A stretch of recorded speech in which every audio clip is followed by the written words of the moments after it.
One second, guys.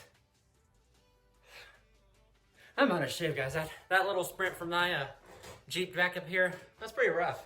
But welcome, guys, to Team COG. I'm your host, Charles, today. So today I got some very important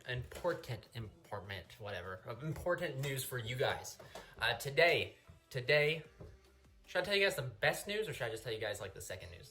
Let's build up to it, okay? So today's video, I have practically a local report from online locals I entered through Core TCG. So I have my experience, everything there. Just gonna warn you guys, it might be a little bit of a rant, kinda, maybe, just watch it. I think my renting was validated, so just check it out. And I've already hit the lab and already changed a few things in the deck that I took, which of course the deck that I would take to a very 32-man top tier event, kind of like locals would be my old faithful Crusadia. So anyway, I got my matches, everything like that coming up after this, but most importantly, guys, for all those guys out here, Son Goku, I remember you. For all you guys out there that have been wanting the playmats, I got huge news today. Huge news today. Launches the official day of the first ever Team COG website. Woo! Yeah, so link down in the description. Head on over there. All of our products will be uploaded to there. Let me tell you guys, this playmat was just the very beginning, but now I've went through a distributor. I went through, did the entire 9 yards to make sure that you guys can get access to it whenever you want it. So yeah, just check out in the link down below to the teamcogcompany.site and head on over there and get your playmat today, and we'll start getting them shipped out to you. So thank you guys so much for watching. Please remember to like, comment, and subscribe at the end of the video if you enjoyed it. Also remember to hit that join button if you want to support the crusade against the meta. Every day we're facing giants, and I have some of the best members currently that I could ever ask for. So come on, add yourself to that, so then you can be part of the legends, So yeah, let's jump right on into the video. What is good, guys? Charles from Team COG coming at you guys here live directly back from a Core TCG remote duel tournament. It was a 31-man tourney, guys, and I am going to come at you guys with my tournament report and tell you guys what I experienced, how I experienced it, and like what could be changed and what happened. So to be completely honest with you guys, this is going to go up Monday. The tournament happened Sunday, and ended up playing Crusadia. I wanted to take the deck and try it out. Well, I mean, of course, we know how good Crusadia is, but I really want to test it in a really high competitive scene, and that's what I got. And this is my takeaway from that. So I ended up playing 5 rounds, and I ended up losing every round. Yeah, I'm not even going to lie. There's no point in lying to you guys. I lost every round. I had a bye. That's the only round that I won. Every game that I had, though, went 2-1, so if that's any sort of like self-reward to myself, it went there. There's not a lot of games. There was one game I really awfully misplayed, but I ended up winning that, so I'm not really going to count that as like something that I could personally change.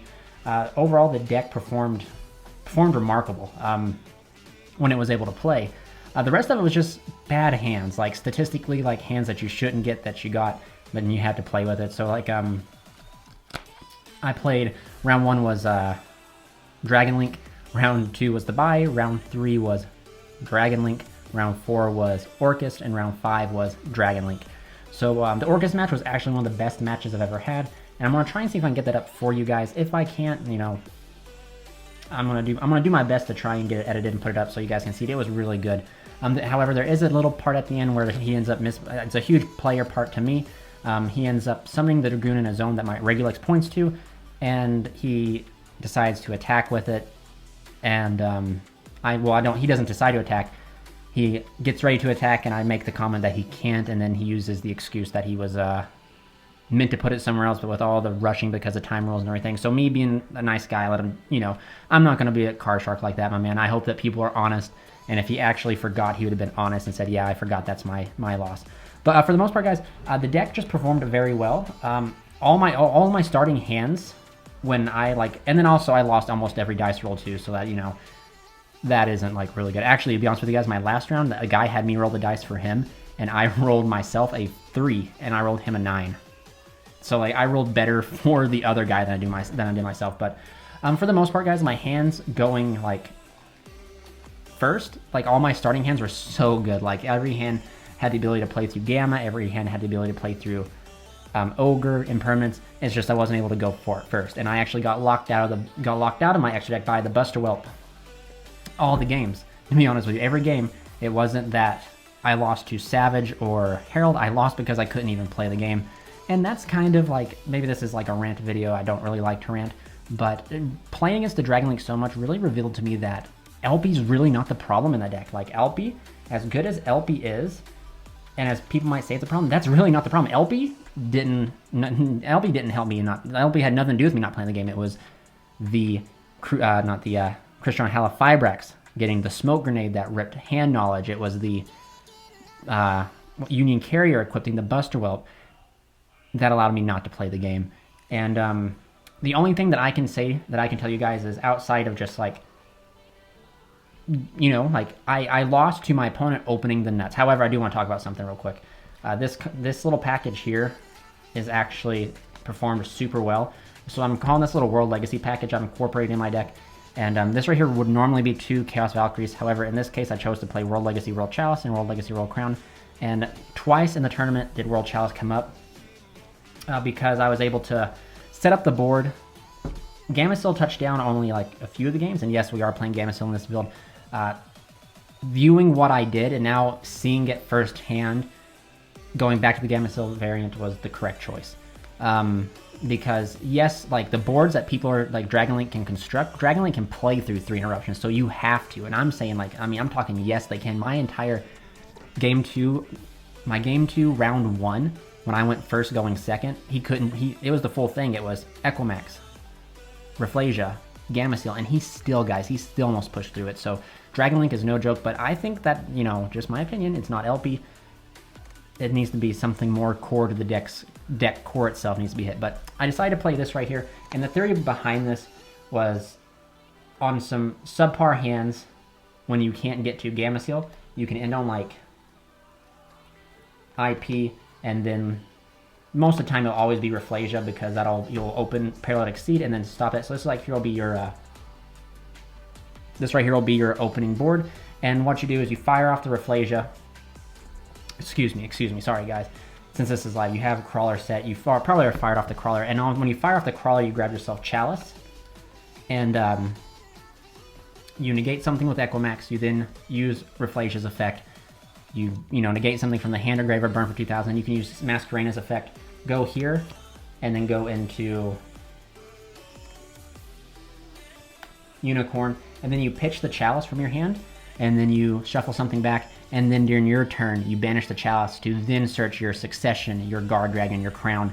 And I value that because most of the time I was searching out like Succession or Guard Dragon with this and then having to pitch it, and I didn't want to do that. So World Legacy World Chalice is another, like a hard brick in the deck. And to be completely honest with you guys, there was only a few times, I shouldn't say so much, I'm just kind of fired up from this tournament. So now the deck inherently has only 3 main bricks in it. These are the 3 main bricks. This guy right here is a pseudo brick, and what I mean by pseudo is if you open him, he's not entirely a brick. You can play him, you can force him out with LP, you can summon him by his own effect. So he's not really a hard brick, but he was a brick in almost all the games that I saw him, sadly. And I guess I shouldn't say it. A pseudo brick, and let me find the white dragon real quick. Excuse me. Another, excuse me, as I'm like, there's only this many bricks. I wish there was that many bricks. There you go. So these are pseudo bricks, so I don't really count them as bricks because they're only in niche inner situations where they are bricks. The white dragon more than the black dragon, but this guy now, since we do play Chaos Space, and Chaos Space is a busted card, if we open Chaos Space in conjunction with this, we just have the ability to practically unbrick this, which is really good. And this guy, he's, like if you see him in your hand, that sucks, but like you can just combo out, you can summon out different cards and everything. And why that this guy, my biggest misplay all night that I ended up winning with, was I went this guy instead of adding Draco. I summoned this guy and I lost access to Draco, but Red MD actually was able to pull me through it, even though I did it the wrong way, which is really interesting. But these 2 guys right here are definitely like pseudo bricks, and these are the hard bricks in your deck. Now take note, like statistically, with 4 bricks in the deck, you have like a 37% chance to open one of them. So no matter which one you open, as long as it's not like this one, because this one's like an engine requirement to play through hand traps, but as long as it's not this one, most of these guys you can put back with the Skull Dread and fix your hand, which is really good. And then you have to look at it as like, if they're bricks, that's an extra card you are for sure putting back, which means you get a fresh card off the Skull Dread. There was one game where I straight up, like, you thought Firewall and Pass was crazy. I did a Skull Dread and Pass, and it was Skull Dread with Gravedigger and a set impermanence. And against any other deck or any other opening, the guy was like, yeah, like, if I would have opened like my Orcus cards, you would have stopped me. But he's like, I bricked with Red Eyes Fusion, and he just summoned Dragoons and just beat me. And that's another thing I'd like to talk about is Dragoons. I gave respect to Dragoons when Dragoons was needed. However, Dragoons is not too bad to beat, if you guys want me to be 100% honest with you. The fact that Gamma Seal just solves them so easy, because and Gamma Seal negates and banishes, and the Gamma Seal is just the GOAT. Gamma Seal is just really good.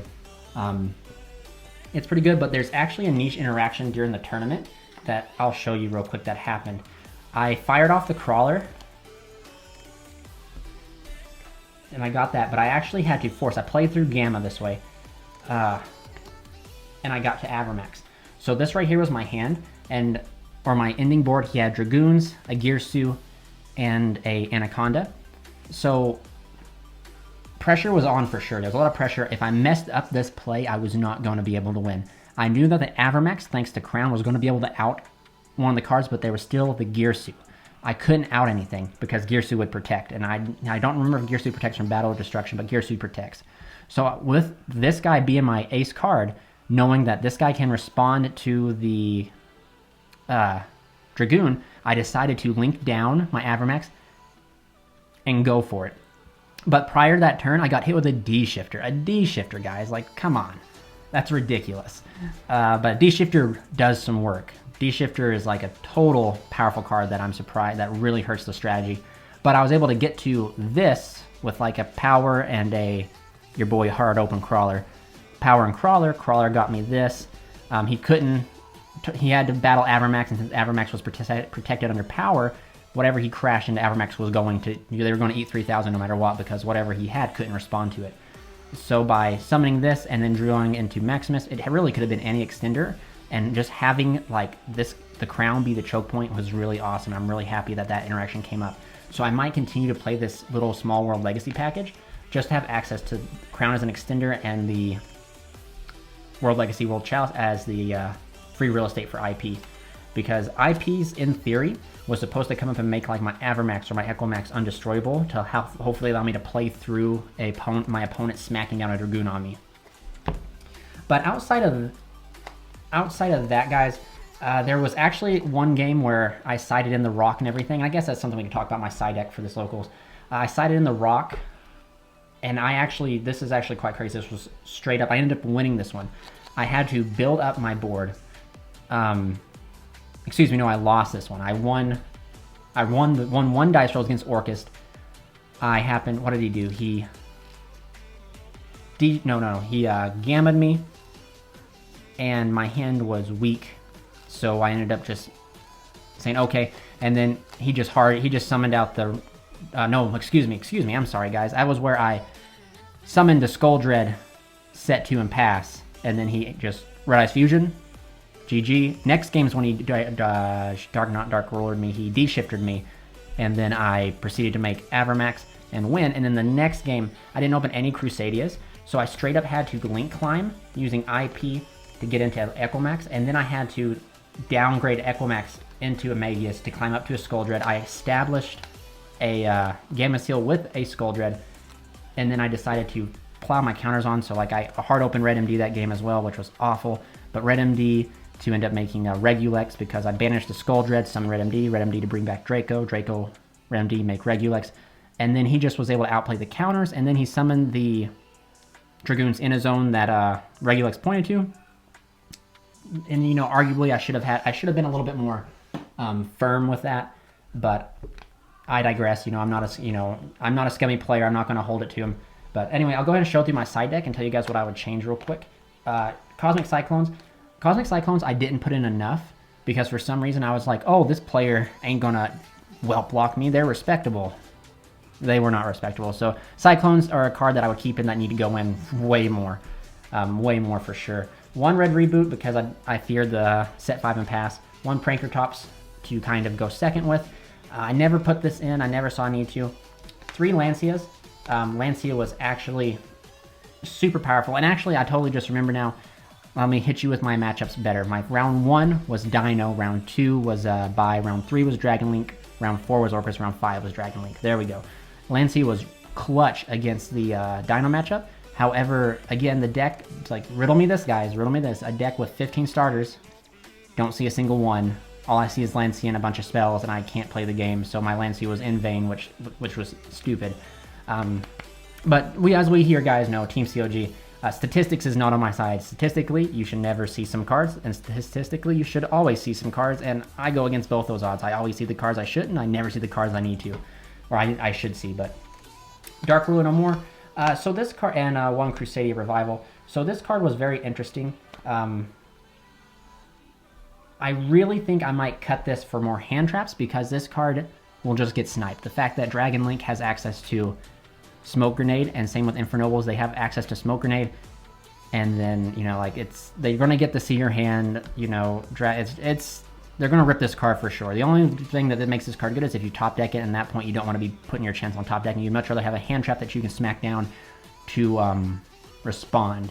And that's probably what I'm gonna end up taking out Dark Ruler no more for, or maybe I might keep Dark Ruler and like side out like the Red Reboot and the Pranker Tops to kind of compensate and put in 2 more hand traps like Effect Veiler, Ogres, you know, something like that. The final 3 cards was the Rock. The Rock was really good. The Rock is actually, by putting that extra body on field, allowed me to climb into Equimax and link down to climb and up into a Crusadia monster and get my plays going. But they have to respect the Nibiru. Like, the thing with Nibiru, though, is, like, yes, Dragon Link can play through Nibiru, Infernoble Knight can play through Nibiru, but you gotta have those extenders, Duelist. If you don't have them, get wrecked by the Rock. And I was willing to take that chance. I was willing to take the chance that they didn't have the outs, and coincidentally, they didn't.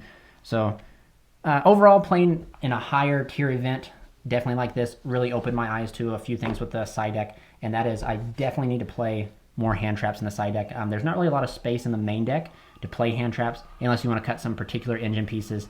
Like if you want to cut down the World Legacy engine, maybe I added in 3 Leonis because if you're not playing Skipper, you need to have the consistency to see Crusadias, and yet I still didn't see them, believe it or not. But maybe cut down on a few of the extra packages and add in like Ash Blossom, so then you have 6 hand traps out with impermanence. And that was something I also wanted to bring up to people, is the reason I'm playing impermanence over any other hand trap is because I do not want to lose to triple tactical talents, because I don't care if they draw to you, that's fine. I don't care the other effect. What I care is if they decide to look at my hand and they rip one of my starters from my hand, and then I can't play. That's the number one thing in Yu-Gi-Oh! That really gets to my thing, that it's like something completely out of your control, like statistics and stuff, is when you can't play because you didn't see any starters and everything. And when you play certain decks that have like 20 plus starters or 15 starters, and you always just see a starter and you don't, it's just very upsetting. It makes me kind of, for lack of better terms, just a wee bit salty. But for sure, I really enjoyed the event. I'll actually be playing in more. Also, guys, head over down to the link down in the description below. Go to the Team COG website and get your playmat today. Yeah, so this is Charles from my rant's kind of over. So if you guys enjoyed this, let me know. Like I said 5 seconds ago, I'm just kind of adrenaline still pumping. The salt's still there. I don't know if you guys can see it. But for sure, thank you guys for your support. Like, comment, subscribe.